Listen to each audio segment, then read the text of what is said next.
Tighten your lines as we get ready to sail the seven seas on the Political Pirate Podcast. Join Captain Ted Yoho and the salty dog John Martin as they search far and wide for the greatest treasure of all, the truth. From local Florida news to nationwide stories and the globe beyond, we've got it all mapped out. Now here's your hosts, the salty dog John Martin and Captain Ted Yoho. Well, good morning, everyone, and welcome to the 3Ps, the Political Pirate Podcast, with yours truly here, the host of the show, the salty dog, John Martin, and none other than the captain of our pirate ship on remote location, Mr. Ted Yoho. Good morning, Ted. Good morning, John. How are you? You look good over the weekend. Look like you're out giving out gifts to the needy and having a great time. Yeah, well, the first part of the show is going to be a little bit about my hometown, a little bit about Hawthorne.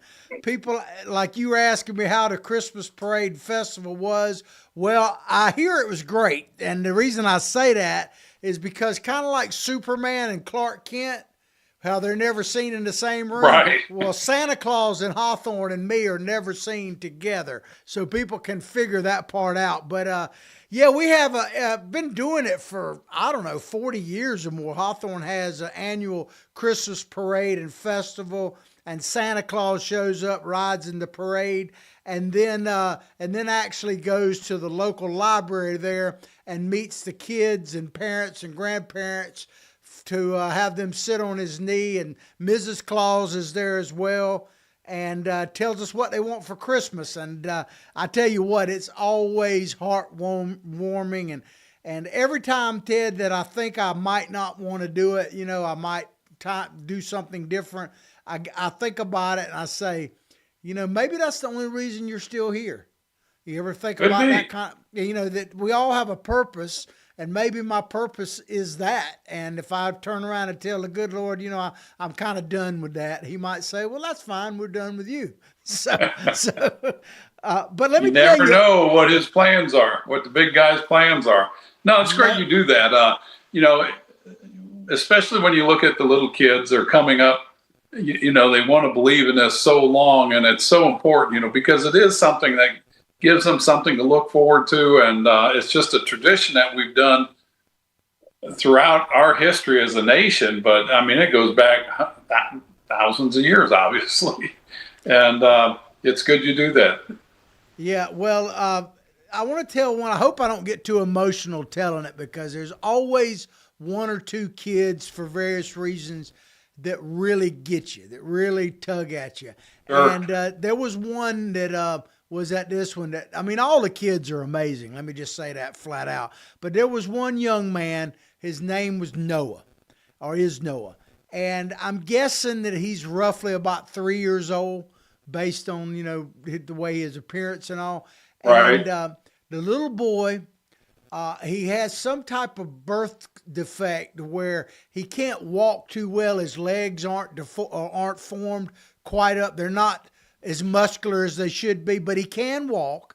And the other thing, his grandmother brought him up there, and he's, like I say, he's probably about 3, and he doesn't really talk much yet, but he's got to have a kidney replacement at that early age.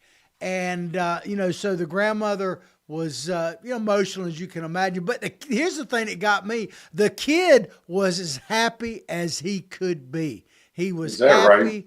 Had a big smile on his face, laughed, and all that kind of stuff. And I got to thinking about it, man. I got no problems, Ted. None whatsoever. And none whatsoever, buddy. I get emotional to think about it, because sometimes, we think, I'm getting older. We got, you got problems. I don't have any problems at all.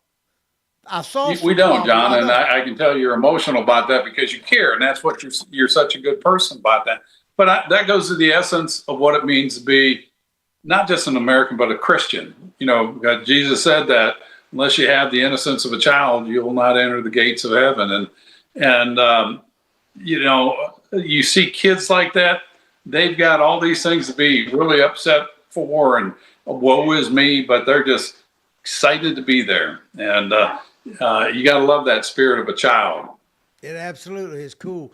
Well, another thing happened over the weekend in Hawthorne, and this was Friday Night Lights. My Hawthorne Hornets, that HHS, where I went to high school, I live right behind the high school, they have been now to the state championship in football 6 straight years, and they won again. They've won 3 of those 6 that they've been in, but they've been in 6 straight. And so Hawthorne is now the rural champions of the state of Florida in football. And we couldn't be more proud of them. They were right behind Santa Claus in the parade. And were they? Yeah, which was, they needed to be in front of Santa because Santa was hard pressed to get attention because everybody was focused on those kids as well they should be. So congratulations to champions everywhere, but especially to my orange and black Hawthorne Hornets. They won the state title, and I'm going to take a moment of privilege and say, go Hornets. I think you should. We did some parades out there in Hawthorne, and Hawthorne has always been a powerhouse. I mean, the Hawthorne Hornets went out and stung their rivals and put them into submission. Yeah, and also before we get on with the kind of meat and potatoes of the show, 2 other things real quick. Of course, yesterday was the 84th anniversary of the attack on Pearl Harbor. I saw the celebration of it. I've actually been out there. You probably have as well. It's an amazing sight. If you've never had a chance, Hawaii is incredible anyway, but go to that memorial there. It's amazing. But there are very, very few of the Pearl Harbor people, let alone World War II in general, left. We had one in our parade, a former city commissioner who is over 100 now, and his granddaughter is actually the mayor of Hawthorne right now, so he participated in our parade. Did he really? We're running out of time to say thanks to them, so thank you to all those veterans. You know what? We can't say enough thanks for them. And, Carolyn and I watched Pearl Harbor with Ben Affleck in it last night, and what a powerful movie it is. And just to show you how precarious freedom and liberties are in this country.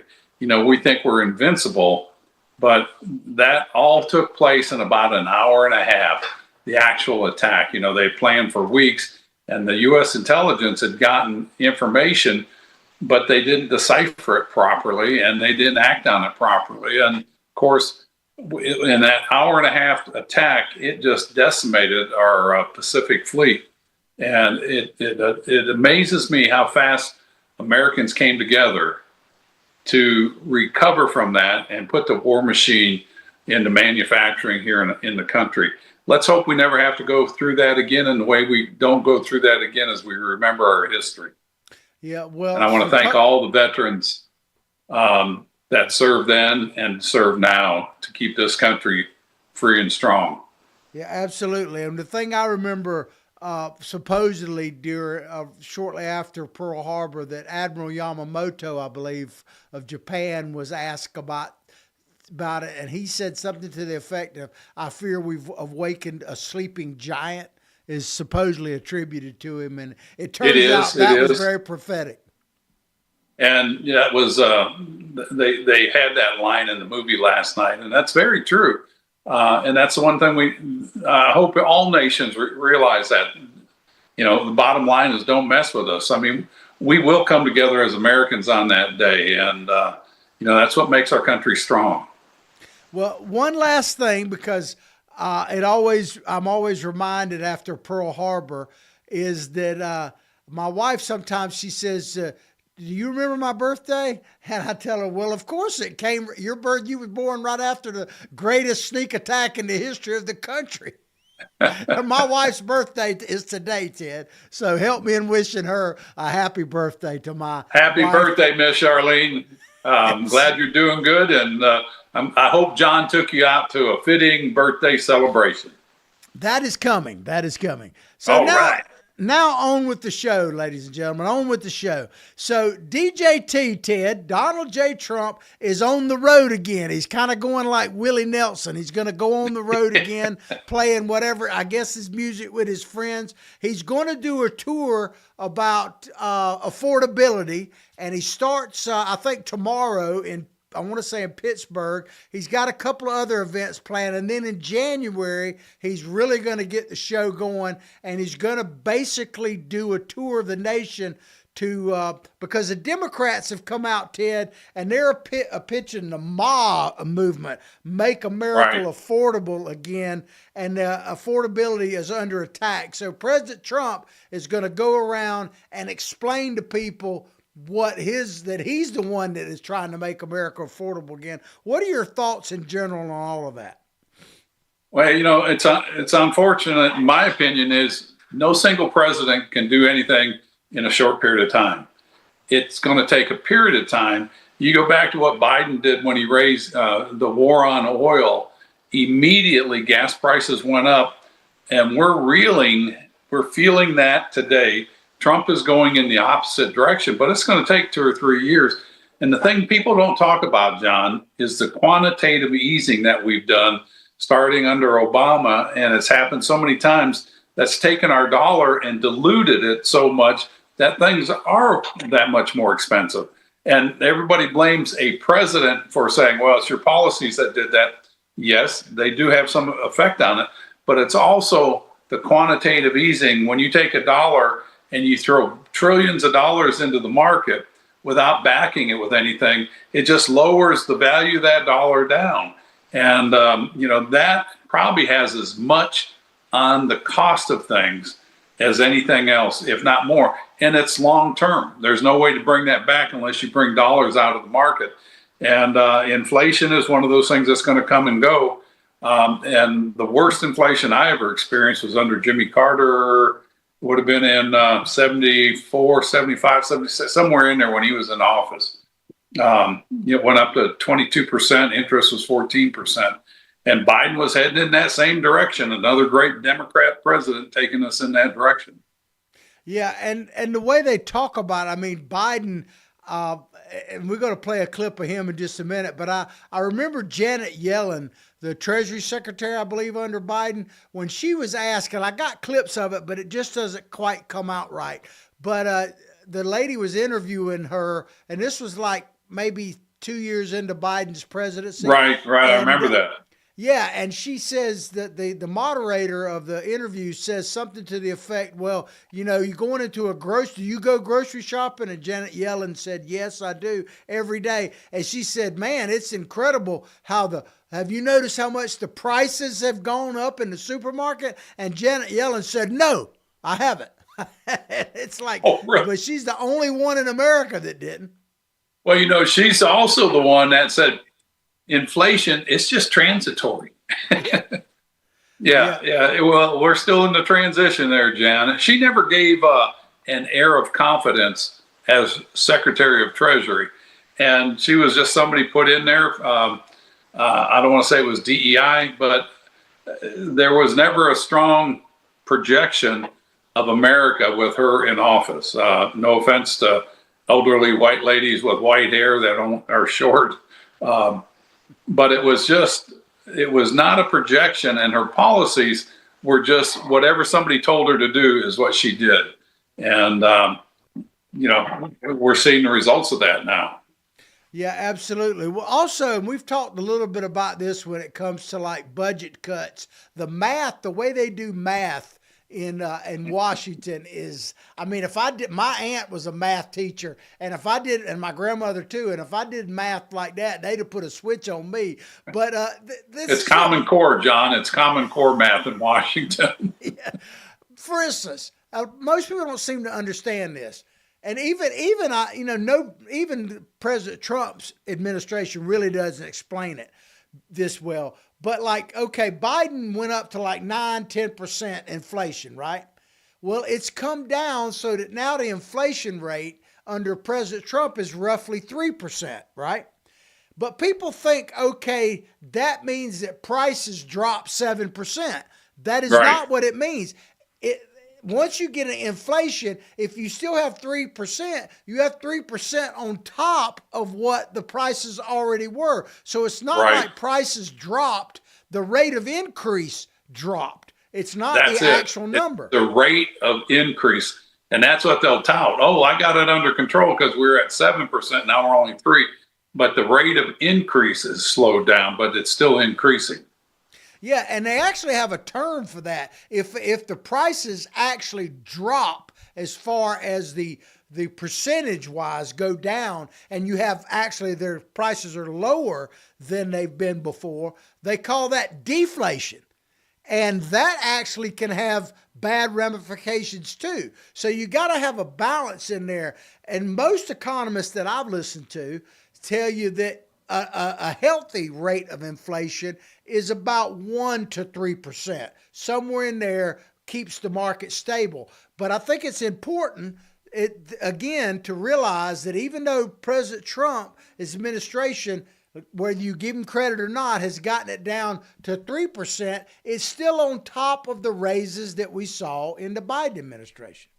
It has. And, you were talking about that phrase that it's decreasing. The bottom line is you're going broke slower, but you're still going broke as a consumer, because we're feeling the effects. I mean, Carolyn and I, we've got a comfortable lifestyle, but we're feeling the effects of, taxes, inflation, and people want it to change overnight. It's not going to. And I'll give you a case in point. I think I've used this before. When you look at when prices went up on oil, when Biden first came in, oil went up. That affects everything in the economy, everything. In fact, you can watch Billy Bob Thornton on The Landman talking about oil and how it affects everything. That's not my source of information, but it's a good analogy.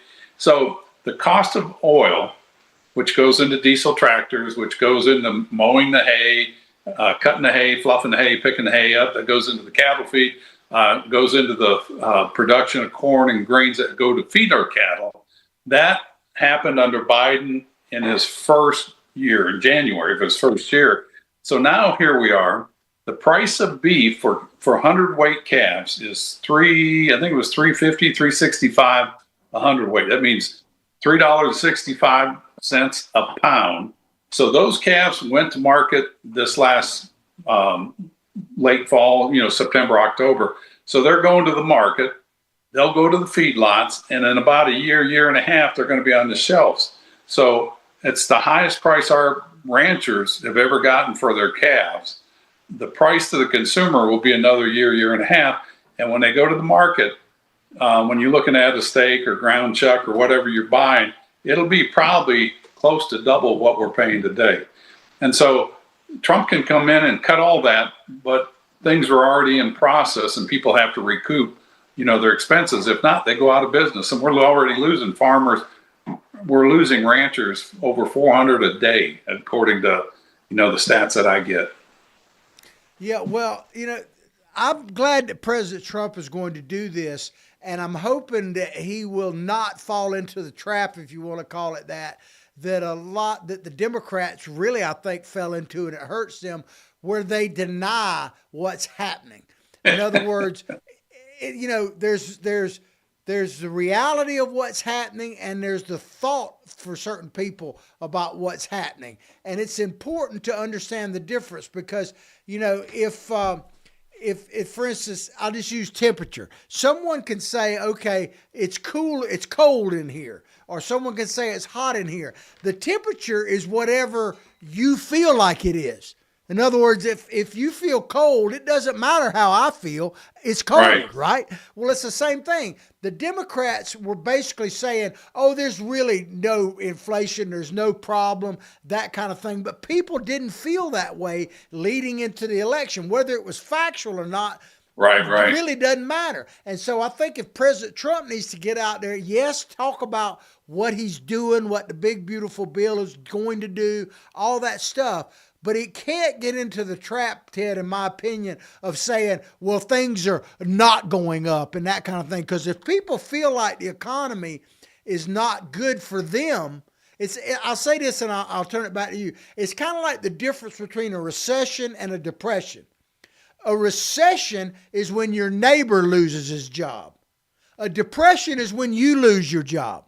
That's the difference. And so how people actually feel going into the midterms, for instance, is very critical, regardless of what the numbers may actually say. Right. And the narrative that gets painted, and the media is going against this administration, as they always have, and the conservative nature of our country, they're going against that. They don't want that. And, I think Trump was doing a disservice saying, oh, this is just a make-believe by the Democrats, saying that it's the economy's tough and things are bad and inflation's here. He needs to embrace that because of what you said. If I'm feeling it, then it's real for me. And if the American people are feeling it, it's real for them. So when he talks about affordability as a hoax, no, it's not. I mean, it really is something out there, but we need to address it as Americans and not say, well, the Democrats are saying this, because there's Republicans that feel that too. And so he should embrace it, says, affordability is hard. And so what we're going to do is come together as Americans and we're going to address these things. But we really need to look at the underlying cause and not just use talking points. But unfortunately, the media loves put these talking points out there. And, a lot of this stems too, John, on the national debt. We're $38 trillion in debt. And you and I have talked about this before. I've had times in my life where I've been broke and where I've been better off. And I found out it's better to be a little bit better off than a little bit less off and a little bit sooner than later. Because when you're broke, your options go away of what you can do. And, our country is broke, so we have less options of how we can fix these things. And then you throw in the dirt bags up in Minnesota, that Somalian community with the fraud, but that happens all over the country. There's people that have been born in this country that are doing that kind of fraud on food stamps, Medicare, Medicaid, Social Security. It just goes on and on and on. And the moral fabric of the country is falling apart. And when that falls apart, you lose the country. So we need to get back to basics. Yeah, God, country, and family. Absolutely. And, I keep it kind of simple sometimes myself because, money, they talk about money. Does money buy happiness? No. But I can tell you this, it makes misery a lot more tolerable. That sounds like a big Sid axiom. Yeah, it kind of was a takeoff of Granny on the Hillbillies, because she said, they asked her about rheumatism medicine. Does it cure rheumatism medicine? Does it cure rheumatism? She says no, but it makes it a lot more tolerable. I tell you what, don't you yearn for those days of the Beverly Hills Billies, McHale's Navy, Andy Griffith? Life was good. Leave it to Beaver. Yeah, well, not to get too far off track, but you know what I always love, because I love the Beverly Hillbillies, but Buddy Ebsen, who is a Gator, by the way, but I always loved him in Barnaby Jones, because, these guys would come out there with machine guns, they'd be blasting like crazy, and he'd duck down behind the car, and then he'd come out with a 38 snub nose and shoot them all. I'm like, I don't know why the bad guys can't shoot machine guns worth a darn. I just don't get that. He must practice that shoot GTR. Yeah. Well, I was going to play a couple of videos, but we'll just move on to another after the commercial break. But, you mentioned that President Trump talked about the affordability being a Democrat hoax. And I agree with you that he doesn't really need to push on that. I think what he's trying to say is the fact that they give two hoots about it is a hoax, because they didn't care. Because Biden, and I was going to play this video, but we'll go on from, but he even said, in midway through his term, when he was asked about inflation, does he take any blame for it? He says, no. So, Donald Trump just needs to be straight with the American people. And I think he will be. You ought to play that video, because it's a short video, but it just shows you how they're in denial. Okay, and, I will. Yeah. Let's go. I think we probably got it teed up. This is President Biden. I think he was speaking to the auto workers union at the time, and he was asked about taking questions. And of course, he only took one, and he got out of there pretty quick. But this is when he was supposedly had his senses about him. So let's check it out. We'll come back and talk about it. That's decades ago. Off to Philadelphia, and if you want to ask me a question about the economy, but I'm not going to answer any question about anything else, because you never will cover this. Mr. President, why did you decide to postpone Secretary Blinken's trip? Do you take any blame for inflation, Mr. President? Do I take any blame for inflation? No. Right. Why not? because it was already there when I got here, man. Remember what the economy was like when I got here? Jobs were hemorrhaging. Inflation was rising. We weren't manufacturing a damn thing here. We were in real economic difficulty. That's why I don't. Thank you. Mr. President, when and how will you remain president? Well, there you have Biden. Nothing to see here. Move along. I don't take any responsibility for anything. It's great to have him on there for comic relief, other than it was so shameful for him being the president of the United States. It's funny how you watch those two people standing behind him, their facial expressions when they're asking the questions are like, oh, here it goes. Yeah. And I still remember him when they were talking about Bidenomics. He goes, I don't know what it is, but it's working. It's working. The whispering part, Get that bum out of here. It's incredible, man. Well, of course, I said President Trump called it a Democratic scam. And, I put this in there because people say, okay, well, what will how are they going to vote in the midterms and all that? It's hard to know, of course, but people, even if they get the facts, because I use the example right here locally in Gainesville, which is the San Francisco of the South, people literally just voted to raise their electric bills. They may not realize it, but they did, because the city runs the regional utilities, and the governor put forward a bill that was passed by the county as a whole to take it out from under their control, but the city put it back on the ballot just for Gainesville residents, and they voted to give it back to the city, which essentially, bottom line, it means their rates are going to be the highest in the state again. It's just crazy. The parallel, though, you think about it, it's a democratically controlled, a progressive controlled city. Like California, who just voted to get rid of more Republican districts and put in more Democrats, and that whole state is just it's a shambles. I mean, the beautiful state, some great people out there, but their politics stink. Actually, they do stink, because you can walk down the street and step in it. Absolutely. Well, you probably remember I've said this about like San Francisco, where Gavin Newsom got his political start. They turned that from the jewel to the stool. I mean, that city was the jewel of the world, one of the most beautiful cities there's ever been. And I remember going out there as a kid the first time, and it was just awesome. Awestruck how majestic it is. And now they got a poop map. That's all you really need to know. Yeah, that pretty much tells enough. Anyways, I know we're getting ready to go into break, right? Yeah, go ahead and take us to break, Ted. Well, we need to give a shout out to Ward Scott, because we were blessed with lots of rain this weekend, and we thank Ward for doing his naked Indian rain dance up there. And we tell him, put your clothes back on, Ward. It's okay. Absolutely. Well, if you'd like to be a sponsor of the show, we'd love to have you. Look at the little tagline you periodically see on the screen, says contact Freddie. Make that call. We appreciate you very much, and we'll be right back. Although the owner of Lewis Oil Company maintains she is 29, Lewis Oil turns 60 years old in June. Chevron would like to recognize the North Florida second-generation family-owned business, celebrating its growth and staying power. Lewis Oil Company maintains significant on-hand supplies, strategically located fuel depots, a delivery fleet, on-site service, fuel card locks, and convenience stores. Lewis Oil Company understands its responsibility in the local economy by providing service and delivery on demand and in crisis. As a first responder for 18 Florida counties and the Southeast from Texas to Virginia, we are proud of this rare accomplishment. Lewis Oil delivers. This is Ward Scott, and I want to thank all our sponsors who keep the show going and pay the bills. The Ward Scott Files premium sponsors are Crime Prevention Security Systems, large enough to serve you, small enough to care.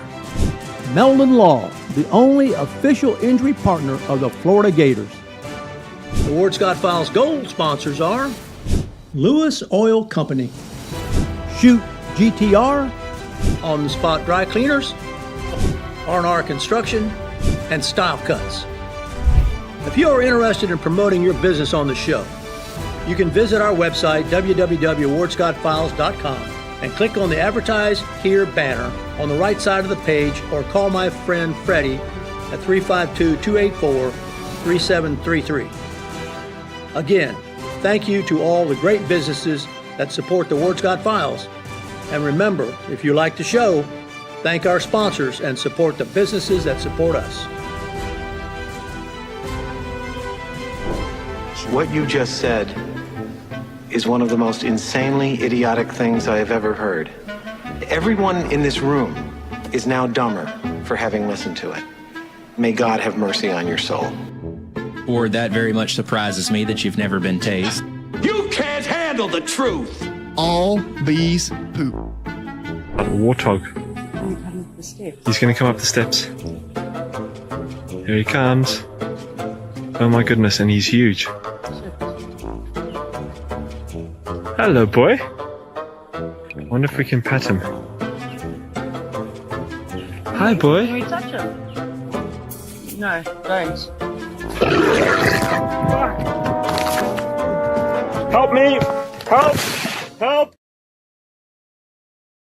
Back to the 3 Ps, the Political Pirate Podcast, coming to you live from Spurrier's Gridiron Grill. Ted is on location, I believe in Weelaca, right? Which doesn't lack for anything, right? That's right. The booming metropolis of Weelaca, 13 miles south of Pelaca. There you go. On the beautiful St. Johns River. There you go.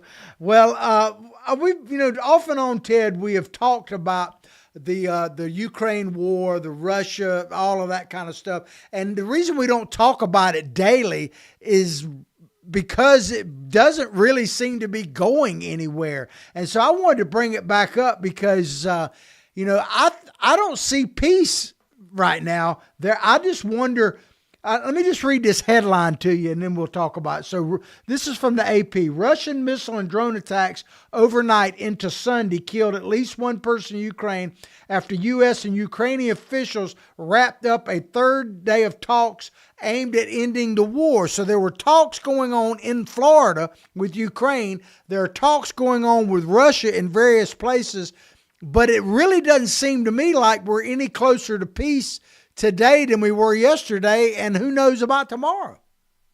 No, you're absolutely right, and Russia has advanced more.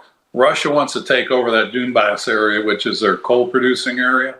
And, I think even Trump said, I guess what Russia wants or Putin wants is all of Ukraine. And that's exactly what he wants.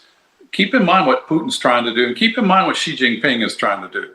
On Putin, he wants to restore Mother Russia of the glory days of when they had Stalin and all those people in there, the big communist bloc. Putin wants to restore that, and he's been doing that incrementally. And he waits till there's weak leadership, and then he invades under Biden. And he did it under Obama with Georgia.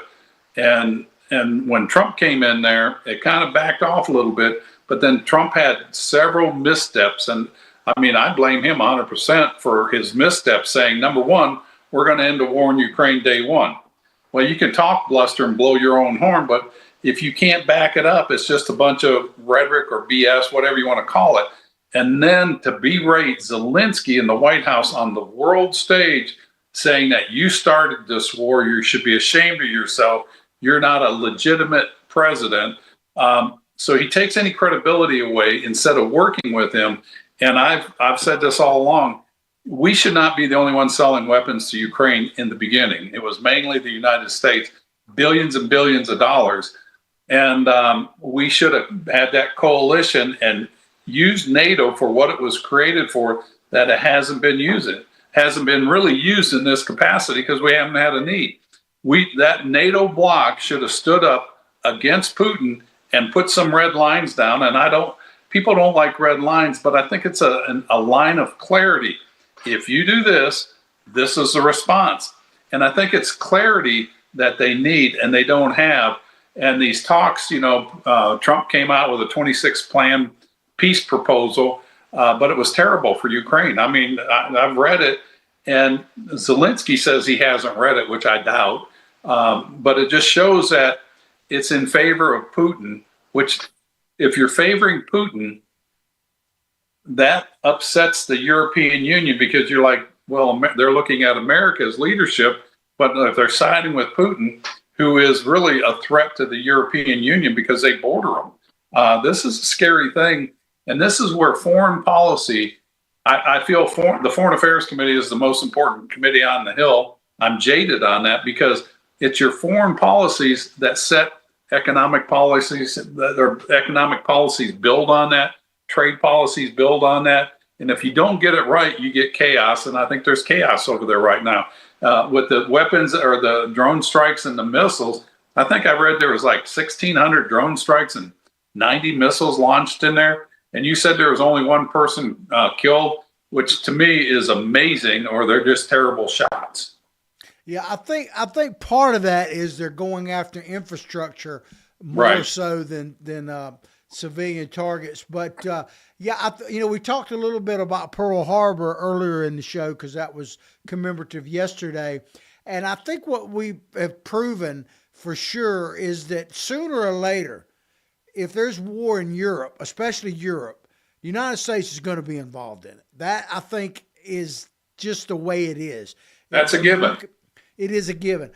So we're clearly involved in this. Now, a couple of things come to mind. One is the winter. There's certain realities. The winter time, especially in the area of Ukraine that borders Russia, is as severe as anywhere on the planet. And so it generally comes to a halt, the war, to a certain extent during that period of time. So I say that to say it's probably the toughest period of time to get them to come to the table because there's not a lot there's not a lot of active skirmishes going on. So we'll see how that goes. But here's a bigger question I have for you, Ted, that has perplexed me for a while. This is not a defense of Putin in any way. He's a dictator. He was head of the KGB. I always thought what Hillary Clinton said that George Bush Jr. said he saw Putin's soul. I'm like, he was head of the KGB. I think on the job app it says soulless. You have to be that. But here's the thing, Ted, that I don't really understand. Clearly, unless they're totally a paper tiger, Russia could have obliterated, I'm not even talking about nuclear, literally from the air. When this war first started, they could have gone in there and blasted them to the Stone Age. They had that big an advantage. Maybe not today. I don't know. But why do you think Putin, for whatever reason, I hate to use the word restraint, has not actually just gone in and full-scale blitzkrieged Ukraine? What do you think has prevented him from doing that, really? I think world sentiment. He realizes the sanctions can hurt. And there again, America can't do sanctions by their own. They become less effective. We've got to do it as a bloc. The liberal democracies of the world and even other countries like India saying we're not participating in that because we're allowing this kind of conquering going on again in the 21st century. And, work away from them economically. We don't want a kinetic war. And I kind of want to just remind you said going into the winter, historically, it has been a slower time for confrontations, but the rules have changed, John, with drones and AI and all that. They can send drones in anytime. And I think you're going to see that continue. But I agree with you that Putin is a thug. He is a dictator. And when you have people with that kind of ambition that want to take over that area and rebuild Mother Russia, that's one problem we have. And then on the other side is China. And when I was in Mongolia, we were talking to the different leaders over there. They said we have a drunken bear to the north and an angry dragon to the south. And last year, Putin cut 50% of the oil going to Mongolia for the war effort. And Mongolia has those Druid winters where it's blizzard, 45 below, 50 below, and they go on for weeks. And they cut their oil supply. And so those are your two competing entities in the world against the United States and the European Union. And I don't like either one of them. I don't like what they have to offer. And I think, again, if Trump was smart and Rubio, they would stand up and then bring in the European Union and NATO forces and just say, we are a bloc, enough's enough. And that would send a strong signal to Xi Jinping. Well, you mentioned that about the drunken bear and the dragon. It got me to thinking too, because I studied Russian history in college. I was fascinated by it because I knew so much about American history. I knew very little about Russian history. Right. And I think here's something that I think we fall into a trap as Americans in general, is we don't realize just how short, as glorious as it is, how short our history is. And when you talk about historical sense, we are literally a blip on the screen.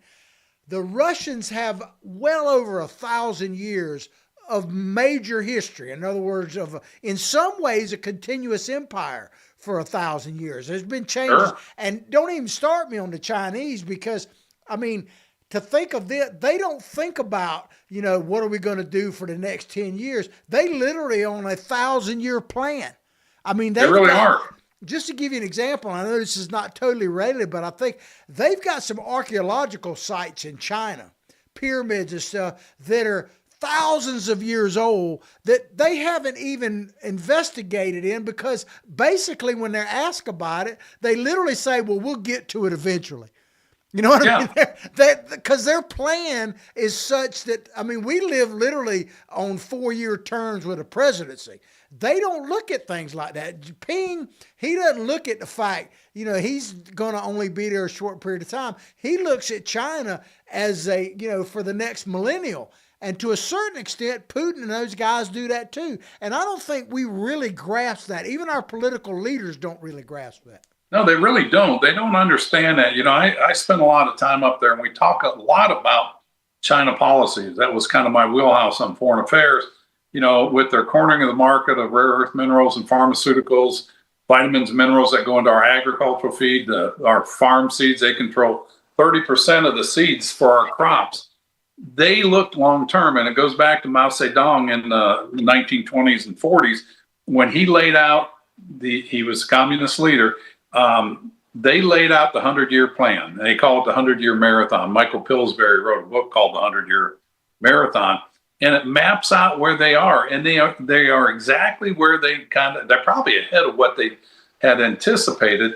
And then and Putin with Russia, Mother Russia. If you look at the Russia-Ukrainian history, it goes back 600 years, and Russia has tried to wipe out the Ukrainian population. The Ukrainians are like people everywhere. They want liberties and freedoms, and they fight over and over again. And they had their sovereign nation after the Soviet Union collapsed.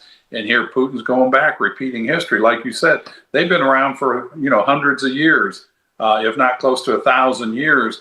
The controlling interests in Russia, and they're like China. China's got a recorded history over 5,000 years ago. And China's goal is to be the Middle Kingdom. The Middle Kingdom, in their eyes, is the center of the universe. Everybody else is submissive to China. China is the ultimate superior race on the planet, and don't doubt that. They think that, and they're preparing for that. They're the largest shipbuilders in the world, and they're building aircraft carriers that are rivaling ours and bigger than ours and more technologically advanced. And it's something, there's a wake-up call coming, and we want to avoid it kinetically. The best way to do that is economically. Stop buying cheap stuff from China. It'll break them. Yeah, we definitely, it is about economics. Let me put this out there, because I spent a lot of time in this. 80% of the antibiotics that go to our military fighters, people in our military, 80% of those are dependent on China. China controls virtually close to 75 to 100% of the rare earth minerals, depending on the mineral. And they've already flexed their muscles of withholding that from Japan and from us. And so all they have to do, in fact, it was not too long ago, it was quoted that the Chinese, they caught a guy on mic saying that, when it comes time, we're just going to stop pharmaceuticals going to America. Think of how detrimental that would be to this country and to the world. it would have us on our knees. And I spoke at the Hudson Institute on Thursday with Rosemary Gibson, the author of that book you've heard me talk about, China RX.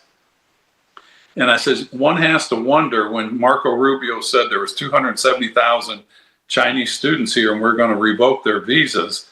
And then a week later, Trump says, oh no, we're going to allow 600,000.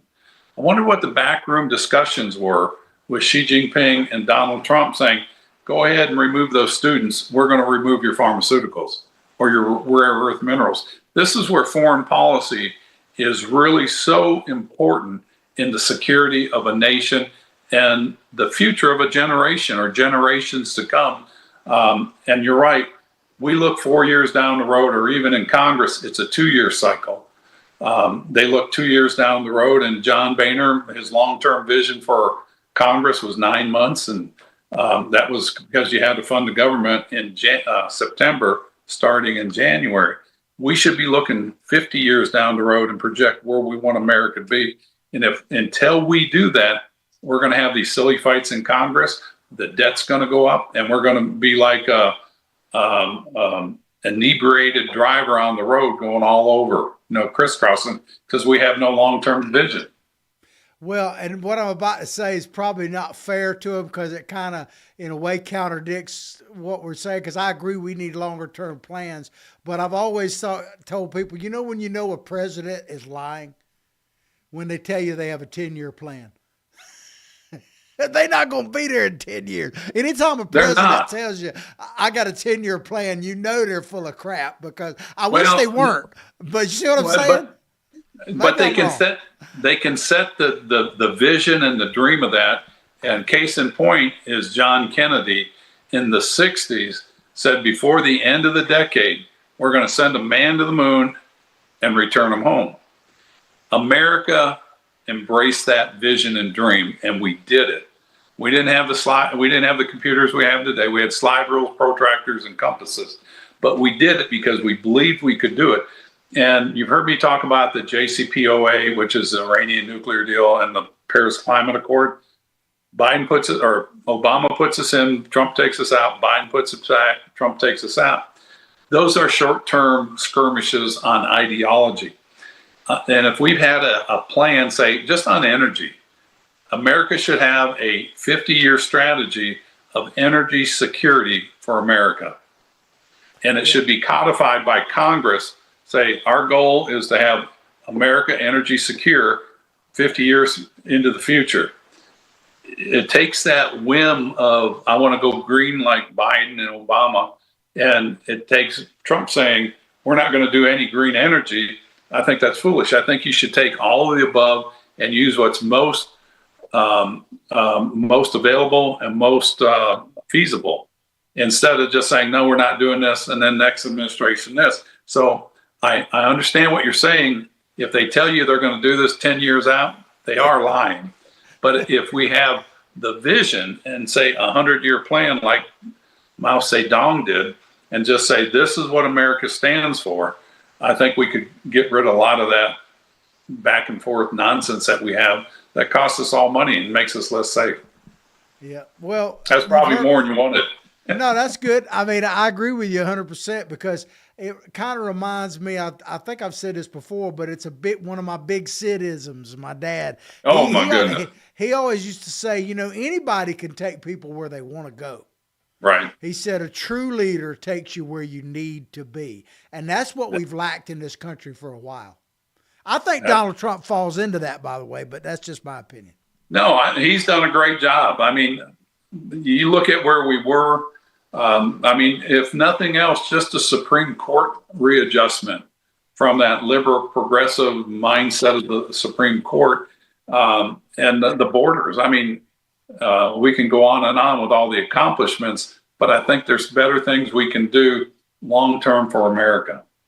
Absolutely. Well, we'll keep following the situation in Ukraine, because it is central to a lot of what's happening in the world, and we'll keep people abreast of that. But we only got a few minutes left in the show, and I want to touch on an issue that in one sense is a little lighthearted, but on the other sense, it kind of shows some divisions within the country.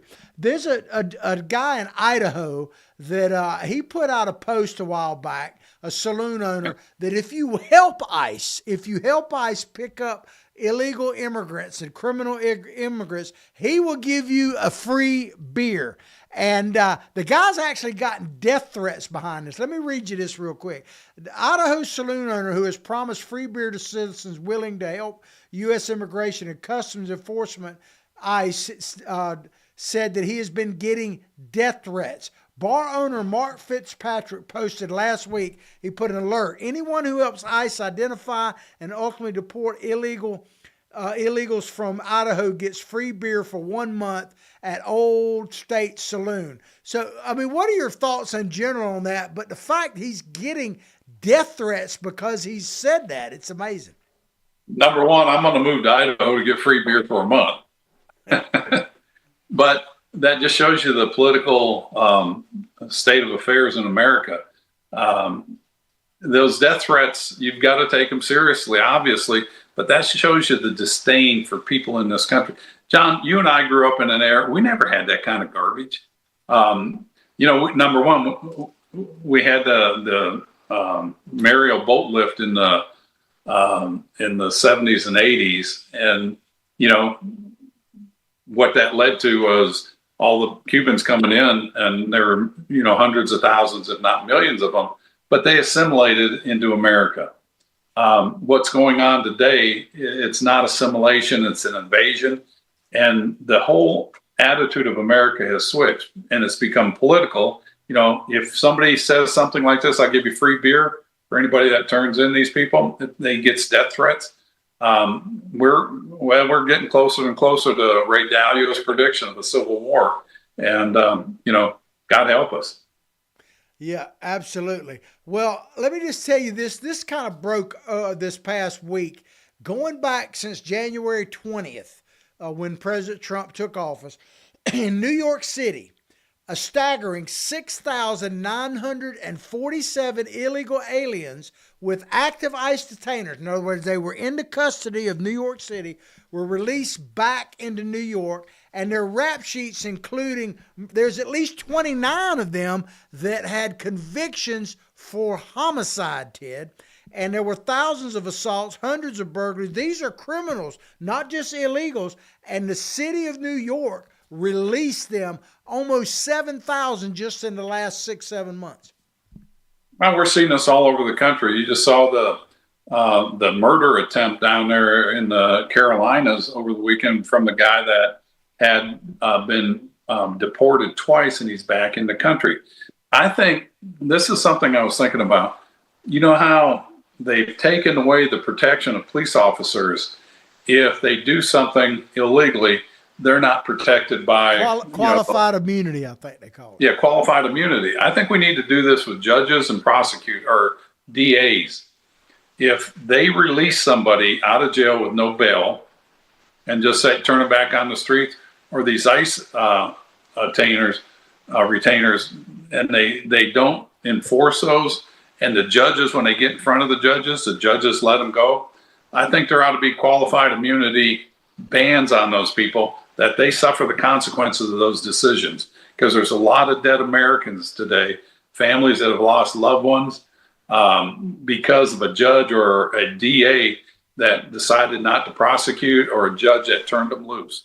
And I think we ought to go after them, put the onus on them. Why not? Absolutely. Judges is a very important situation, and we need to get more involved in that for sure. But I want to close the show with 2 back-to-back videos here, because this first one kind of shows you what the left is up to when they're not giving out free beer. They're giving out whistles and everything. If we got that teed up, check this out, and then we'll close the show out with a kind of one that is a little humorous but true nonetheless.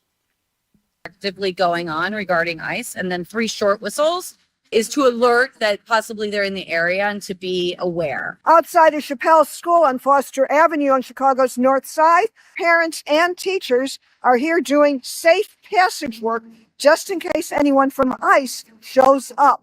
Whistles are being increasingly used in Chicago by volunteers to sound alerts when ICE agents are in the area. The Sun-Times and WBEZ reports. Artist and community organizer Teresa Magaña borrowed the idea for the kits from another activist in LA. She went online and purchased 1,500 whistles. She also put her printmaking skills to use and made a foldable pamphlet. It says "Form a crowd, stay loud" on the cover. And when you unfold it, it describes how people should whistle. If you see that someone's being detained, that basically they're being pulled in or kidnapped, or they're being aggressively handled. You do the same thing with your vehicle and you honk. So 3 short honks versus 1 long Ted, honk. man, I got to make a statement on that whistleblower thing there. Liberal white women, I'm just going to say it, Ted. People may be confident, but liberal white women may end up being the death of America. I swear. That and the castrated males. You know what they ought to do? Because I watch that video, and it irritates me that people will intervene in law enforcement because of an ideology. And I think we ought to take those 6,947 illegals and place them in their homes or in their communities right next to them. And, let them deal with the fallout from what they do illegally, and they'll be blowing the whistle for the police to come. Yeah, I was going to play another video, but I don't think we can tee it up. There's some kind of restriction to it. But age. I noticed that. Yeah, You've been doxxed or blocked. Yeah, I think it actually paints a picture that they don't want you to see, but I'll just describe it really quickly. People can look it up. All you got to do is play Baltimore mom grabs her kid from protest. Look it up. But this was back, I think, during Trump's first administration when they were having protests in Baltimore. And in front of the school, there was a young teenage black boy, and he had a mask on and all that. Well, his mom, who is a black woman, not a liberal white woman, shows up there in the middle and starts whipping his behind and basically says, "Boy, you ain't going to be out here and all this. Get your butt to the house." He's back talks her a little bit, and she comes across his chops with that, and she runs him all the way home. That's the kind of moms I grew up with, black or white, and that's what we need. We need women out there, be more like the black mom in Baltimore and less like training people to blow whistles. That's just my opinion, Ted. That's biblical, John. Spare the rod, spoil the child. Absolutely. That mom did well. That boy will learn that lesson. And, with all the problems we have in this country, it's still the best country to live in. And I'm thankful for here. Thankful for our veterans, and I encourage everybody to watch Pearl Harbor.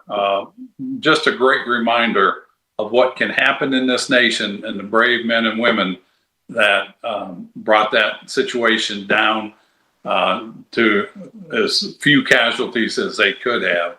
It could have been a lot worse. Keep in mind, it was an 1.5-hour attack, 1.5-hour attack that did that much destruction.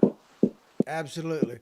Well, Ted, we're going to let that be the final word there. We appreciate everybody watching our show. Please like what we're doing, share what we're doing far and wide. And we'll be back, Lord willing, Friday morning. Same time. Friday morning. I'll see you. Y'all take care. God bless.